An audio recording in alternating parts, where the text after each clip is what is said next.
So my wife's parents gave us this totally creepy painting when we moved into our first house. It was supposed to be a housewarming gift, but it ended up being this huge clue to a secret my wife had been keeping from me. Turns out, her whole life was a total fabrication. We bought this place, this sweet little two-story outside Charleston, about 2 years ago. It's not spooky at all, just a nice house, white siding, a small yard. I even built a porch swing myself. We moved in around spring, and it was a huge deal. We both worked our butts off for years, double shifts and extra hours to save every penny for that down payment. Her folks, let's just say they weren't thrilled. They never actually said I wasn't good enough for her, but the way her mom would glare at my truck and her dad, he'd never even look me in the eye. Anyway, they showed up the weekend. We moved in with this massive housewarming gift, her dad lugging it in himself. This huge painting, all wrapped up in this dusty old cloth. They called it a family heirloom, some story about it being passed down for generations to the new head of the household. Seemed weird, but whatever, right? We unwrapped it, and man, it was disturbing. This portrait of some guy in these ancient clothes. It looked like something you'd see in a fancy museum, one of those places with the fancy spiral staircases. The guy in the picture had these intense eyes, a tight-lipped expression. The whole thing just gave me the creeps. Mom told me his name was Elias Whitmore and that he was a relative from Dad's side of the family. I didn't want to be rude, so I put the portrait up in the hallway right across from the stairs. Every time I went downstairs at night, I felt like he was staring right at me. I figured it was just my imagination playing tricks on me. Weeks went by and it still didn't go away. I hated walking past it. It wasn't just creepy, something felt off. The way the light hit his face in the painting didn't match the angle of his head. The shadows looked weird.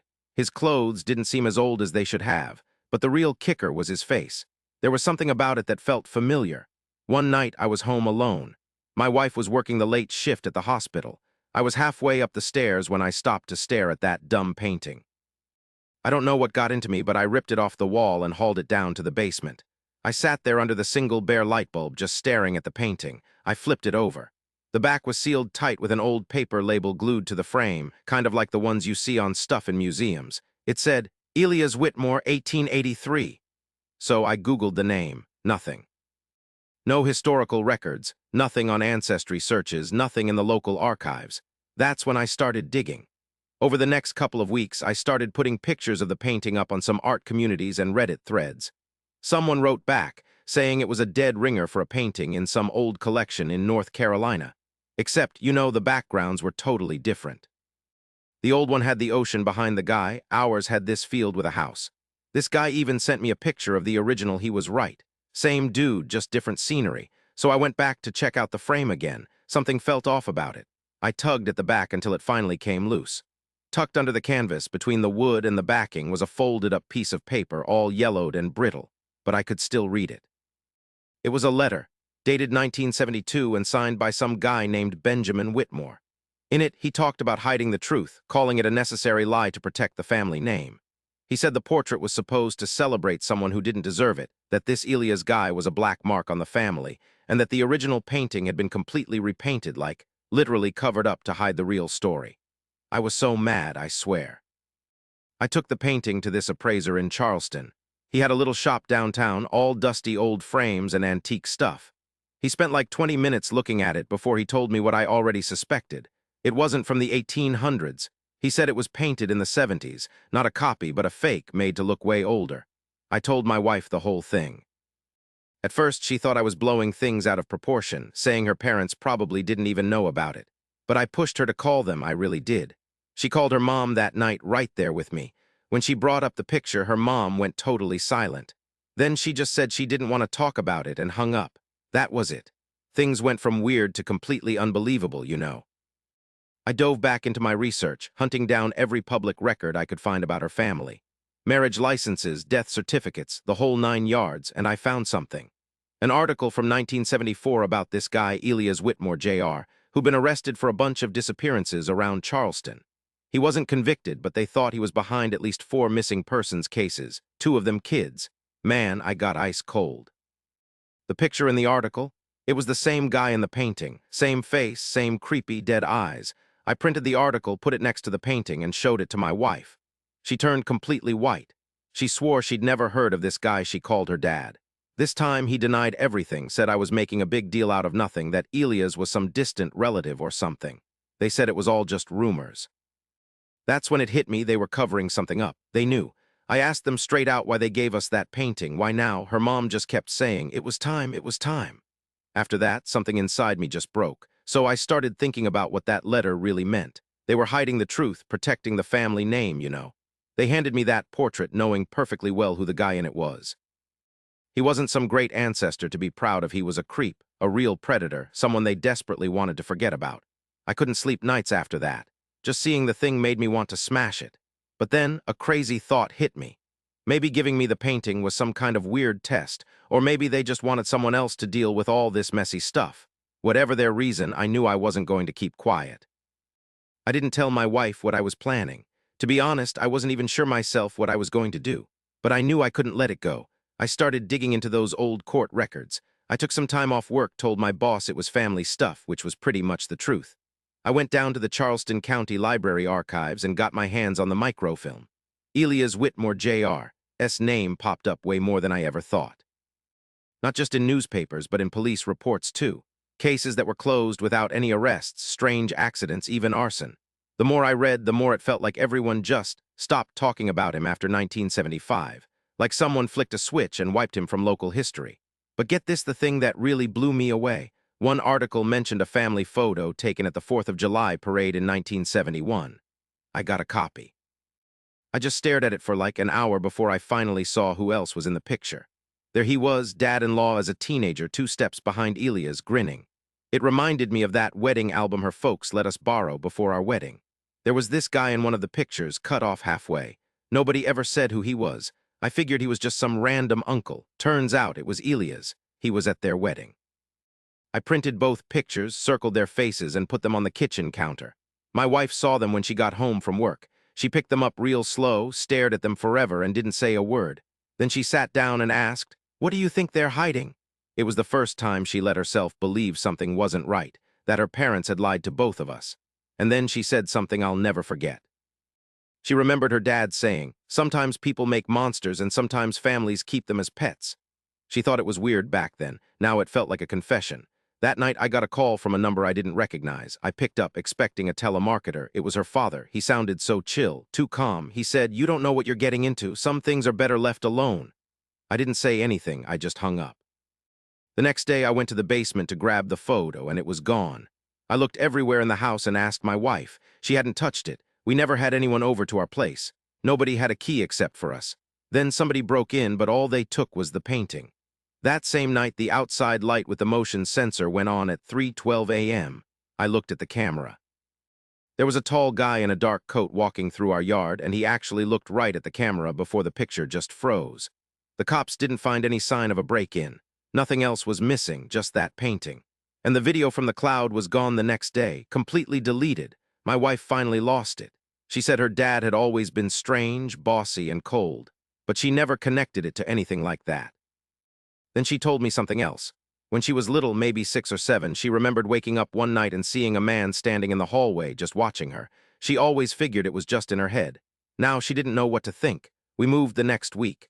We put the house up for sale and left half of our stuff behind, but it didn't stop there. The day after we moved into the apartment, we got a letter. No return address.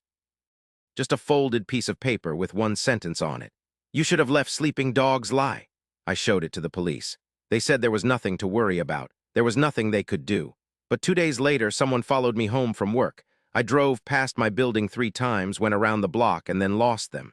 Black SUV with no license plates. I only saw the driver's shadow.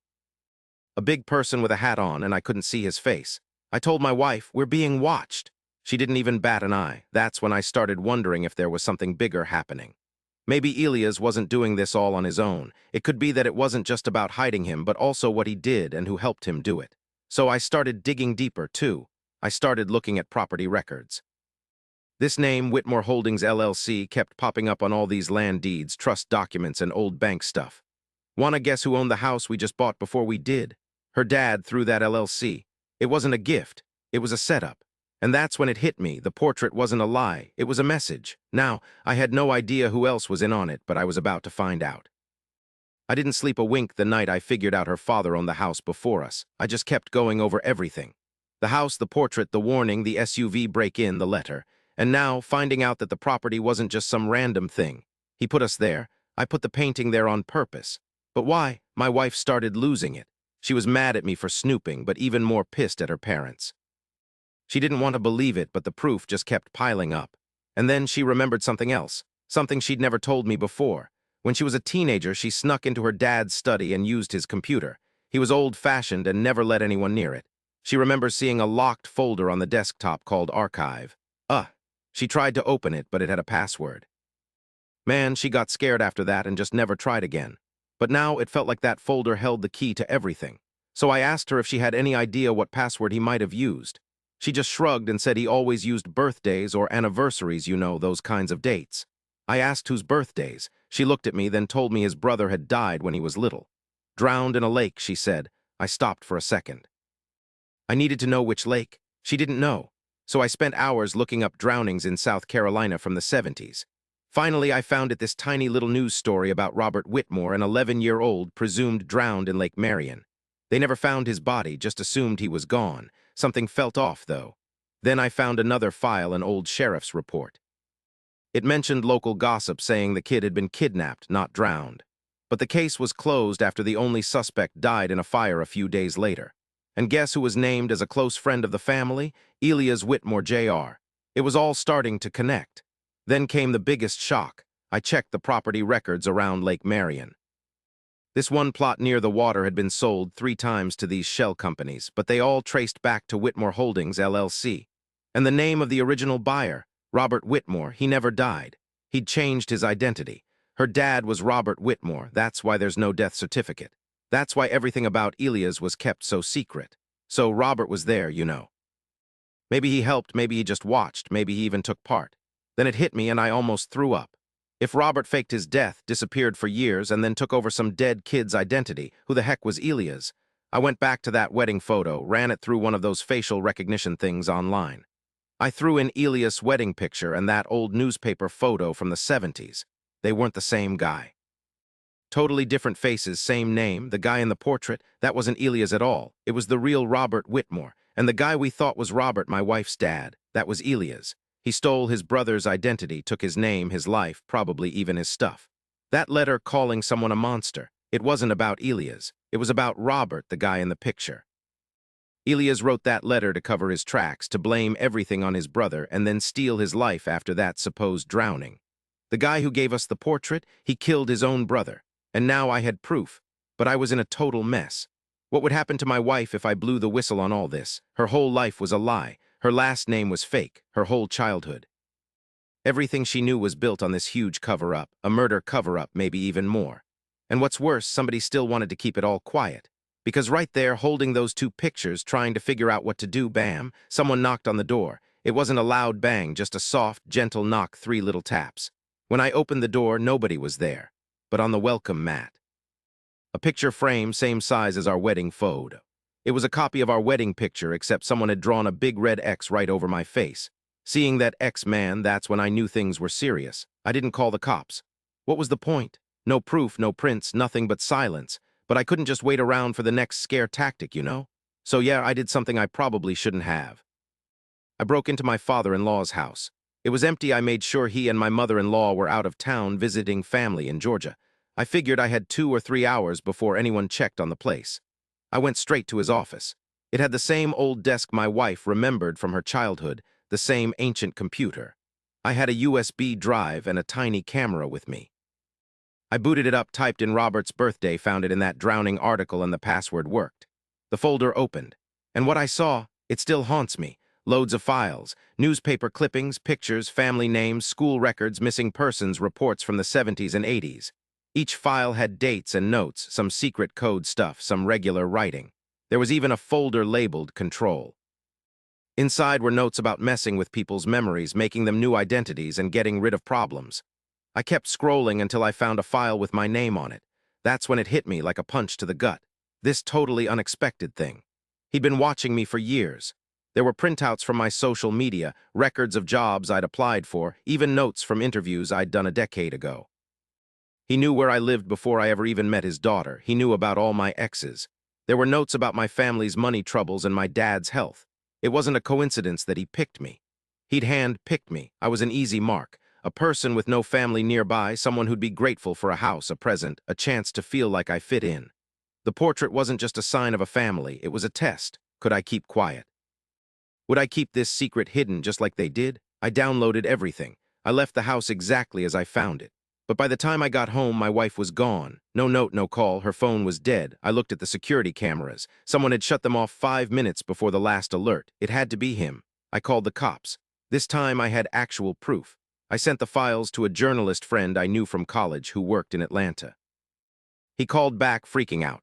"Dude," he said, "do you realize what you just gave me?"